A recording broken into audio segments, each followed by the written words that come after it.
Complement মানে প্রশংসা।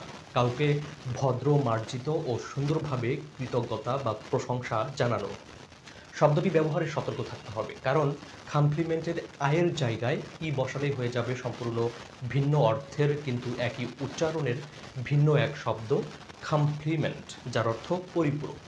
এক্ষেত্রে মনে রাখার টেকনিক হতে পারে কমপ্লিট শব্দটি কমপ্লিট মানে পরিপূর্ণ, আর কমপ্লিমেন্ট মানে পরিপূরক। দুটোতেই পিএলের পরে ই রয়েছে। যা হোক, প্রশংসা অর্থে যে কমপ্লিমেন্টের কথা আমরা বলছি তার চেয়ে শক্তিশালী শব্দ ফ্ল্যাটারি। কাউকে খুশি করার জন্য মিথ্যা বা অতিরিক্ত প্রশংসা করাই ফ্ল্যাটারি বা চাটুকারিতা। ফ্ল্যাটারি যখন আরও বেশি ও হাস্যকর পর্যায়ে পৌঁছায় তখন তাকে বলা হয় অ্যাজুলেশন বা অতিরিক্ত চাটুকারিতা। এগুলো করা হয় স্বার্থের জন্য। নায়ক গায়ক, নায়িকা গায়িকারা ব্যাপক মাত্রায় অ্যাজুলেশন পান। অ্যাজেক্টিভ অ্যাজুলেটরি, ভার্ব অ্যাজুলেট মানে অতিশয়ে চাটুকারিতা করা। এখানেই শেষ করছি। দেখা হবে পরের ভিডিওতে। সবাইকে ধন্যবাদ।